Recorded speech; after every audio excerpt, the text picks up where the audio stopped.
This episode is brought to you by Prime Video.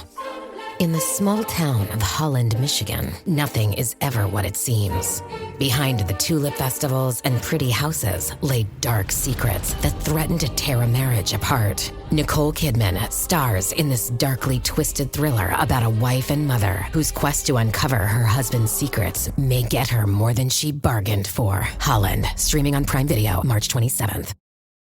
This episode is brought to you by Shopify. Forget the frustration of picking commerce platforms when you switch your business to Shopify, the global commerce platform that supercharges your selling wherever you sell. With Shopify, you'll harness the same intuitive features, trusted apps, and powerful analytics used by the world's leading brands. Sign up today for your $1 per month trial period at shopify.com/tech, all lowercase. That's shopify.com/tech.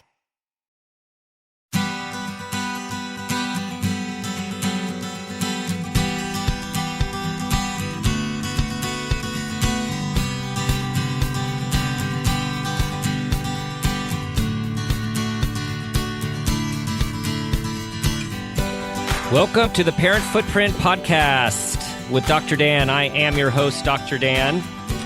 Our goal and mission at Parent Footprint is to create a loving world with more compassionate people, one parent and one child at a time. The way we believe we do this is that the key to raising happy, healthy, and engaged kids is for us adults to be the same in our own life, to strive for our own happiness, fulfillment, engagement. And we believe that awareness is the key to all this. If we can be aware of ourselves and where we came from, we can choose the footprint that we want to leave for our children and our grandchildren. I am really excited to welcome back to the show Dr. Stuart Shanker. Dr. Stuart has one of our most viewed podcasts, being the self-regulation national and international expert that he is. Dr. Stuart is a distinguished research professor of psychology and philosophy at New York University and the creator of the Merit Center. He's the former president of the Council of Early Childhood Development. He attended the University of Toronto.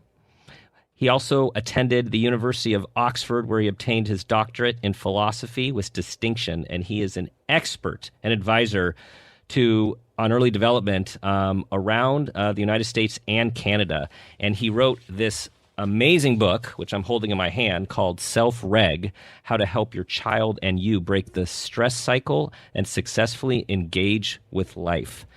Dr. Stuart, welcome back to the show. Thank you so much for that intro, Dr. Dan.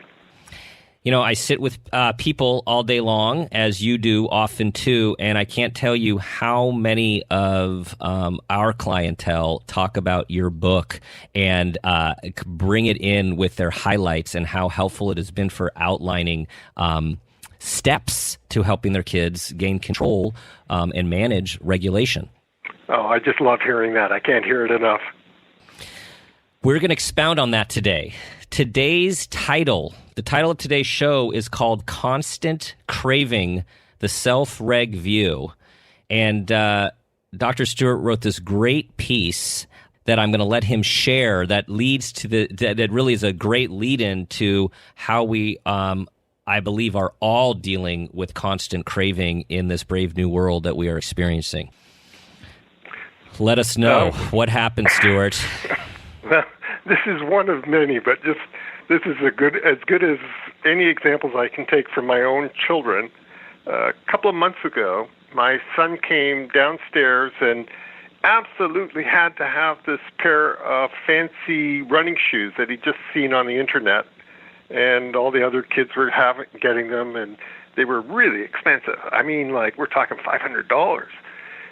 And Mom and I were both horrified at the price, horrified by the idea of buying something online without even trying it on, and horrified about, giving into an impulse like this. But he was beside himself, literally. So what we did was we said, okay, we'll buy these for you, and this will be your Christmas gift. And, of course, what we were doing was rationalizing giving in to what was a pretty strong state of anxiety in the kid. And he was thrilled. rushed upstairs and came back down again, actually, within 2 seconds. We absolutely had to have them shipped the fastest possible express that there was, which was like another $100. We said no to that one. Oh, good for you. Good for you. Way to put your foot down. Yeah. Well, sort of. Anyways, the shoes come a couple of weeks later, and he's ecstatic opening up the box. And what he did then was he takes pictures of them in the box, and he rushes upstairs, and he sends out pictures, I don't know, to all his friends, whatever. And so we were thinking, well, I guess we did the right thing after all. And then about 20 minutes later, he comes back downstairs, and he says, he got to have another pair of shoes. So, okay, at this point, now I remembered that I'm a psychologist. So I sort of wanted to figure out, what's going on here. Well, It turned out that the shoes were kind of a little snug, but also he didn't get that kind of a bang that he was looking for. They weren't really that spectacular. They were just running shoes. But the big thing was that very day, the company selling these shoes had sent around another one of their fancy emails with the latest must-have shoes, and they hooked him again. So he was already behind. He was already outdated. Yeah. Well, it literally, the model is called the hook model, and it's everywhere. So what we then started to do was we wanted to understand, how does this model work? And more importantly, if it's as pervasive as we thought, everywhere, everything that kids are encountering is using this hook model, how do we help parents? How can, because this is really tough on everybody and not just on the kid. And you found something, right? You found the magic bullet to cure the hook model, the hook approach to selling. Yeah. So basically the way this works, and it's, you could choose whatever you want. You can choose running shoes or any kind of clothing. You can choose fast food, sugar. You can choose video games, even the little bells and whistles that tell you when an email's come in or a Snapchat. They all work on the same model. Right. And the way the model works is, first there's a trigger, and the trigger sets in motion. It creates a surge of something called dopamine. And that's what we study in our neural lab very carefully. Dopamine, we need dopamine. Dopamine is what gets us moving. Dopamine is what gets us to have good relationships, to love, to form strong attachments. Dopamine even helps us think. So dopamine had a function throughout our history. And the problem is that if you trigger dopamine, especially if you trigger too much of it, without a release, and that release, let's say, is physical, like moving, if there's not a release, what it does is it creates anxiety. It creates stress. And what had happened with my son was the hook, had created an enormous amount of stress for him. And he had to have the shoes in order to relieve the stress. What he was trying to do had nothing to do with the shoe, had nothing to do with the reward. It was relieving stress. That's what a compulsion is. So what we had to figure out was, why did this hook work in the first place? How were they able to create this incredibly strong desire? That's the secret in all this. It's not the shoe itself or the game. It's, why is my child at risk or vulnerable to such and such a hook? What's the real issue here, the deep one? That's what we've been looking at. And are you finding something? Because it seems like goes beyond. It might be that kids and adolescents are the most susceptible, but clearly I see it all the time in my clients' lives, my family's life, our lives as adults too. It seems like we're all susceptible. Dan, we started to look at this in 2006. One of those jobs I had that you mentioned, we were looking at population records, and we saw back then that anxiety was becoming a significant issue in our culture. And since that time, it has exploded. As you know, I read your book. And in 2011, we did a huge study up here in Canada, and we looked at over 100,000 kids. And we found that 3/4 of the teens had serious problems with anxiety, and 58% of I know it's, but we don't have the data on the young kids, but we know those numbers are exploding, and we know young adults are exploding. So what we had to figure out was, and this is the point of my book, right? Why? What's the underlying issue? And the complex issue here is it's stress. A little stress is really good for us. Too much stress can make us very anxious. And what we found was that we had to break the major stresses that kids are coping with today into 5 categories: physical, emotional, cognitive, social, and pro-social. And we spent a bit of time in the book explaining what each of these is. The point here is this: if you just focus on one, if you just focus on the obvious one, like, the shoes, it's an emotional stress because the kid wants to feel cool and he associates with the athletes or the rappers in the ad, whatever, then you're missing out the other 4. What are the physical stresses? What are the cognitive? And so what we find, particularly in kids that really are struggling with anxiety, is it's always all 5. We call them domains of stress. It's always all 5. And the domains sort of, they amplify each other. They magnitude each other. They magnify each other. So to help the child, it's not enough just to say no. It's not enough to say, well, no, you can't have the shoes, or you can't, the computer's got to go off now. What we've got to figure out is, why is my kid's stress so high in all these domains? Dan, the hardest part of all that we've seen is recognizing the signs of when a kid's stress is too high, and then teaching the child, even a young child, how to recognize this in themselves. And that's Self-Reg in a nutshell.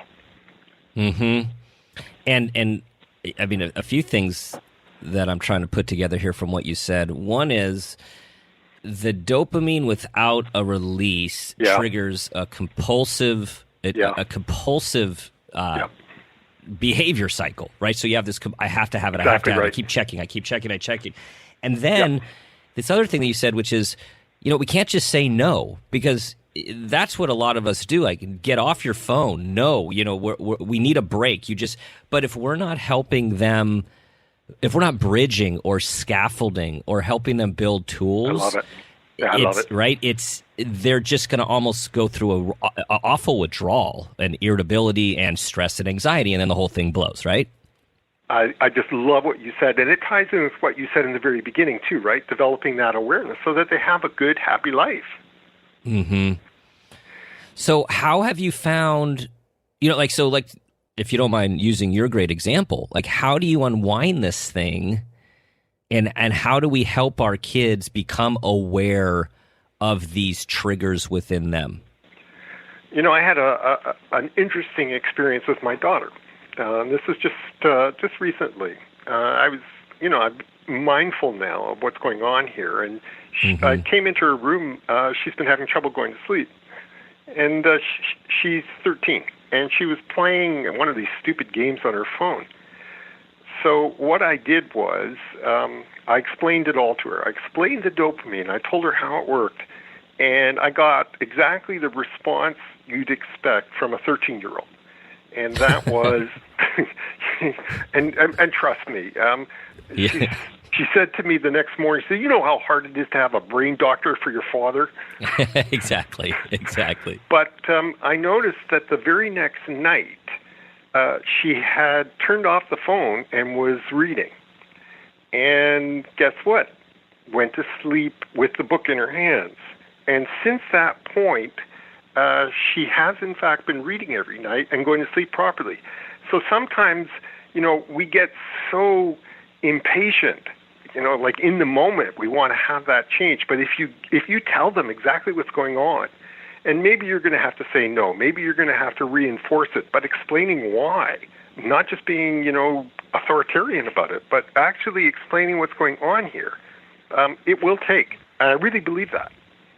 And in our field we call it psychoeducation, right? And we found that sometimes we get really fancy in our counseling and therapy lives, but actually giving kids who have good brains the right information, they can run with it just by giving them those tools. So could you, I think it'd be really helpful for the listeners if you could just in a nutshell say how you explained this dopamine response that made an impact for her? Like, how would you suggest parents say it to their kids? So if you ask a kid that's doing any one of these things, any one of these activities, whatever it is, why they're doing it, they will give you the following answer. Because it's so much fun. But in fact, it's not fun. And what happens is when they finally, you get them off, every parent's got the same thing. The kid is crabby. The kid is anxious, withdrawn, whatever. So what we do is we explain to the child or the teen, whoever, the difference between wanting and liking. Dopamine makes us want. It's the source of craving. That's what its job is. Liking is when something feels good, like, it gives you a burst of energy, whatever. So what's happening with these kids is they are being driven by that neurochemical that makes them crave, that makes them want. The problem is that when dopamine runs the show, you can never satisfy it. There's no such thing as filling up, satisfying this craving. Because then what happens is, as soon as you say master a level in a game, well, then the game guys, they hit you with the next level. You got to get even more points or whatever. It just goes on. And dopamine is running this show. One of the things that we've seen with kids is all ages. They don't like to be manipulated. They don't like to feel that somebody is tricking them into behaving the way they're doing. They don't like it when we explain to them that we can actually create, that these guys have figured out how to create these cravings. So we don't just explain to them that dopamine is the source of wanting, of craving, but that people can they can plant these desires, strong desires in them. And trust me, if you've looked at any of these games, they are beyond absurd, right? Right. The best one is there's this guy called Ian Bogost. Bogost is a really good guy, a really smart guy.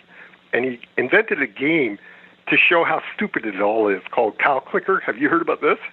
I have heard about it. I have not played, and maybe I need to stay away from it because I'll get hooked. But yeah. Oh, no, there's been an apocalypse. He called it the cowpocalypse, where all of the cows disappeared in the rapture. The point of the game was you just collected points by clicking on a cow, stupid-looking cow. And he did it as a satire to show people that the games are about nothing. And guess what? The game went nuts. It went viral. So it backfired on him. But all these games, ultimately, what we're trying to do with our child is not simply say, no, you can't do this. What we want to do is we want to replace these kind of negative habits that are dopamine-driven with positive habits that are dopamine-driven. What are the positive ones? Well, helping others, doing sports, learning how to play a musical instrument.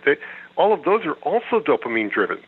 So we want our parents and teachers to think it's not a case of stopping this phenomena. It's replacing what's a negative thing with something that's incredibly constructive for their well-being. I like that. So I love so folks at home, this idea that Dr. Stewart's saying is explaining the difference between wanting and liking and how dopamine is produced by design by these different ads, games, apps in order to create a craving where it has control of you instead of you in control of it. And I also love what you said, right? I love they're manipulating you, right? So they don't, because if going back in the day, I was also thinking as you were talking, when kids were taught that smoking ads were put strategically in supermarkets and 7-Elevens convenience stores low to manipulate them, that was powerful. Kids were like, I'm not falling for that. And this is exactly what you're talking about. Did you ever hear of a book called Join the Club by Tina Rosenberg? No. That's a great book. So what she wanted to look at was the anti-smoking campaign in kids has been tremendously successful. So they tried everything. They tried scaring them. They tried graphic images. None of it worked until they told them the truth. And then they stopped. Huh. Yep. It doesn't have to be fancy, does it? No. So this is going to get a little going on the technology stream here, but I think it definitely fits. And I was wondering how much, so we know how much this impacts regulation with the craving and the dopamine. So I wonder if you have any ideas about this. I saw a TED Talk by a guy that was talking about the way the technology has gone with Facebook, Netflix, all of this stuff is there's no more, and there's a term for it that I'm not remembering, but there's no more basically stopgap, right? So we would have newspapers, you have to turn a page, magazine, you have to turn a page. Our TV shows had commercials. We'd have to wait a week to get the next episode. Now the scrolling features are designed so there's never an end.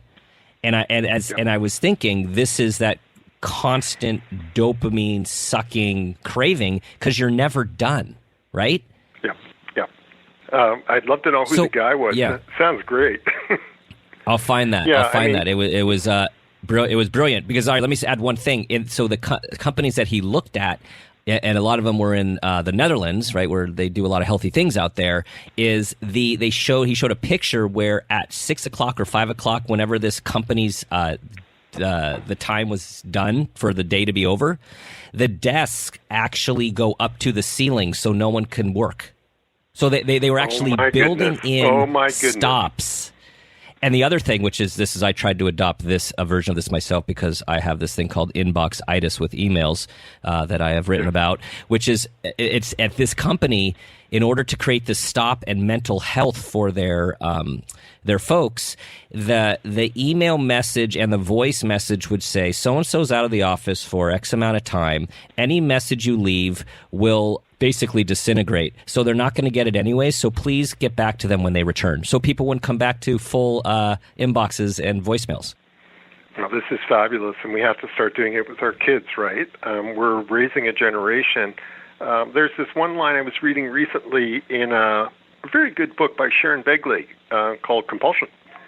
And the point she makes is we're raising a generation that cannot tolerate waiting, that cannot tolerate being in their own mind, that it's a form of escapism, and the escape itself becomes the reward. So, one of the things that we did with our kids is, I don't think I mentioned this to you before, but I live on an island, and we are sort of a bird paradise. And so I made a point of teaching the kids all the calls and all the the different plumages, etc. And the point is that whenever I feel a need for a break, I'll either point to a really cool bird that's out there, or sometimes I'll be a little tricky and I'll say, was that an eagle I just saw? And get them off the machine, go out and look for the bloody bird, even though I made it up. Brilliant. The point is, but I worry that what we're really creating is a generation that's hooked on dopamine, and because of that need for it, the craving becomes for dopamine itself, and that they are not developing the capacity to enjoy peace, quiet. Yeah. Yeah, I mean, we're in uncharted waters when it comes to that. I mean, we've had lots of in our culture. We've had lots of dopamine producing stimuli, but now it's in everyone's hands. Theoretically 24/7. As I was learning more, I think this dovetails nicely with your work. Been doing more working and talking on resilience, and part of what was coming up in the new age of teaching our kids to be resilient is they have to, this totally dovetails with what you were saying, they have to know about the impact of social media and technology on their lives, just like they do alcohol, drugs, and anything else that has the potential to become a obsessive compulsive / addictive force in their lives? So, Dan, I mean, the reason I wanted to do the show with you today is that's exactly why. And I hope all your parents, really are processing what you just said. This is serious stuff. One of the things that we've learned is that if the kid's going around in this chronic state of, really low level or worse anxiety, it impacts everything. It impacts their ability to pay attention, to learn, to form friendships. So this is serious stuff, and it's even more serious today, right? What we are seeing in our work in our Self-Reg initiative in Canada is a generation that have what's called a kindled alarm. And what it means is that there's a system deep inside the brain that, I explain in the book, that this system is constantly looking for danger, constantly looking for threats. And it's not something you can turn off by willpower. It's not something you only turn it off by feeling safe. And what's extraordinary is that so many of the experiences you just described are putting our children in this state. It's called neuroceptive hyperdrive. And what it means is that their limbic system, their deep part of their brain, is looking for danger and finding it even when none exists. Yeah. Okay, so all of us, our parents, are doing the best we can in this world that can be a little overwhelming. So we like to keep things as simple as possible. What is one thing you would recommend to help for parents to help their kids with this phenomenon of constant craving? The last time I was on your show, you made me tell you a personal moment that was. That's right after this one. Are you going to loop them all together? Can I loop it together? Okay. You can loop it together. You could do, both of them. The parent. So let me just set that one up in case we have any new listeners, folks. Okay, go ahead. So the parent footprint moment with Dr. Stuart is talking about is the basis of what we stand for, parent footprint, and that is becoming aware. So the parent footprint moment question is being aware of a time when you became aware of something about yourself as an individual or as a parent, and that awareness had a positive impact on your child. All right, now you're totally set up for not only that question, but also giving us the gem and jewel about what we could do as parents. So my parenting footprint moment for you today was looping back to the story that we started with. I couldn't get the story of the shoes out of my mind. And really, what I was really thinking about was why I said to him that I would give it to him for Christmas. And this is actually worse than it sounds, because I had chosen the greatest, my son is a fabulous skier, and I was going to buy him a GoPro for skiing so he could take pictures of himself doing tricks and all that stuff. But now I'd blown the budget on the stupid shoes, and I couldn't get what I really wanted him to. And I realized that as a parent, it's real hard for me to say no. And that, in fact, I was harming my son by not saying no. I should have said no for him. So what I had to learn was that for all the stuff that you and I have talked about today and the last time, we do have to set limits. If we don't, then this is creating a stress on them. And we can rationalize as much as we want. It turns out here I am, Self-Reg guru, and I'm as good a rationalizer, if not better, than any of your listeners. Yep. That was my moment. That is a great moment, and you totally nailed it too, because it sounds like one of the best things we can do in this constant craving, dopamine surging age is set limits for our kids with this stuff when they need our help to do so. Yes. And listen to Dr. Dan, for God's sake. I'm learning from you. This is what I love. This is why I love talking to you, is that, and I share this, is as a parent doing this work, we are humbled by we're in the trenches with all the parents we're working with, and it's a hard job being. I say it's a hard job being a parent. It's a really hard job trying to be a good parent. It's really hard. Yeah, it's really hard. Keep it up, Dan. You too, Stuart. Okay, guys. I wish we could keep talking. I'll talk to you next year, Dan. You're going to talk to me before next year. Okay. This is. But first, before you go, please tell everyone where they can continue to find not only, obviously your book, but also you're producing a lot of great research and resources that people can really be benefiting from.